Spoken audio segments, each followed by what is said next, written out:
ఏ ఒక్క ఎంపీ సీటును ఆషామాషిగా తీసుకోవద్దు. రాష్ట్రంలో పక్కాగా 14 సీట్లు గెలుస్తున్నాం.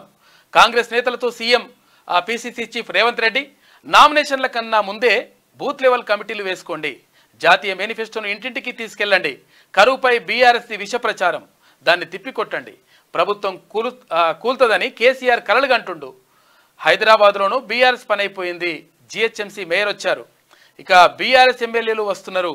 పార్లమెంట్ ఎన్నికల తర్వాత మరో దఫా నామినేటెడ్ పదవులుంటాయని చెప్పేసి హామీ ఇచ్చారు ముఖ్యమంత్రి రేవంత్ రెడ్డి. ఇక సికింద్రాబాద్, వరంగల్ లోక్సభ సెగ్మెంట్లపైన ఆయన నిన్న రివ్యూ నిర్వహించిండు.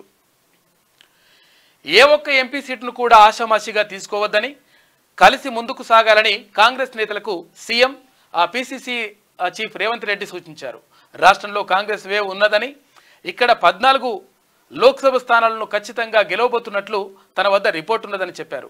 మరింత కష్టపడితే రాష్ట్రంలో ఎంపీ సీట్లను స్వీప్ చేయొచ్చని, జనజాతర సభతో అది స్పష్టంగా కనిపించిందన్నారు. గెలిచే స్థానాలను చేజార్చుకోవద్దని, రాహుల్ను ప్రధానిగా చేసేందుకు ఉన్న ఏ ఒక్క ఛాన్స్ను వదులుకోవద్దని చెప్పేసి ఇక్కడ ముఖ్యమంత్రి రేవంత్ రెడ్డి సూచించారు. ఈ నేపథ్యం అంటే మొత్తం మీద ఇక్కడ ఆషామాషిగా ఏ ఒక్క సీటును కూడా తీసుకోవద్దు. ఎందుకంటే ప్రతి ఒక్క ఓటు కూడా చాలా ఇంపార్టెంటు. కాబట్టి అందరూ కూడా కలిసికట్టుగా పనిచేయాలని చెప్పేసి ముఖ్యమంత్రి రేవంత్ రెడ్డి సూచించారు.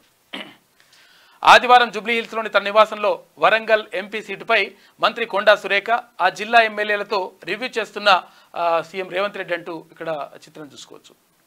కడియం శ్రీహరి, తర్వాత కొండా సురేఖ, వీళ్ళందరూ ఉన్నట్టున్నారు మంత్రులు. ఇట్లా మంత్రితో పాటు ఇంకా కొంతమంది. కాంగ్రెస్లో చేరిన భద్రాచలం ఎమ్మెల్యే తెల్లం. మొత్తం మీద ఇప్పుడు అనుకున్నట్టుగానే జరిగింది. అయితే పొంగులేటి శ్రీనివాస గతంలో కూడా చెప్పిండు, అంటే ఎలక్షన్స్కి ముందే చెప్పిండు, ఇది ఉమ్మడి ఖమ్మం జిల్లాలో 10 ఎమ్మెల్యే స్థానాలకు 10 ఎమ్మెల్యే స్థానాలు కూడా మేము గెలిచి చూపిస్తామనేటువంటి మాటను చెప్పిండు. నిజంగా అక్కడ ఉన్నటువంటి మంత్రి ఉంటే మంత్రి కూడా ఓడిపోయినటువంటి పరిస్థితి కనిపించింది. కాబట్టి 10 స్థానాలకు 10 ఇప్పటి 9 స్థానాల్లో గెలిచిందంటే ఒక సిపిఐ కూడా అంటే ఉమ్మడిగా వెళ్ళినటువంటి సందర్భంలో సిపిఐ గెలిచింది. తర్వాత ఇక్కడ 9 స్థానాలకు 9 స్థానాలు వచ్చేసినాయి. ఇప్పుడు ఒక్క స్థానంలో బీఆర్ఎస్ పార్టీ అభ్యర్థి గెలిచి ఉంటే ఆయన కూడా తెల్లం వెంకట్రావు, ఆయన కూడా ఇక్కడ కాంగ్రెస్ పార్టీలో చేరిపోయిండు. కాంగ్రెస్లో చేరిన Bhadrachalam MLA Tellam PCC chief CM Revanth Reddy సమక్షంలో భద్రాచలం ఎమ్మెల్యే తెల్లం వెంకట్రావు ఆదివారం కాంగ్రెస్ పార్టీలో చేరారు. హైదరాబాద్లోని తన నివాసంలో వెంకట్రావుకు రేవంత్ రెడ్డి కండువా కప్పి పార్టీలోకి ఆహ్వానించారు. వెంకట్రావు వెంట మంత్రి పొంగులేటి శ్రీనివాసరెడ్డి, ఇల్లెందు ఎమ్మెల్యే కోరం కనకయ్య ఉన్నారు.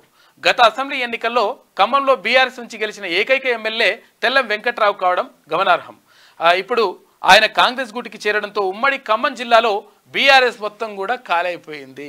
రాష్ట్రంలో కూడా గదే పరిస్థితి నెలకొంటుందంట.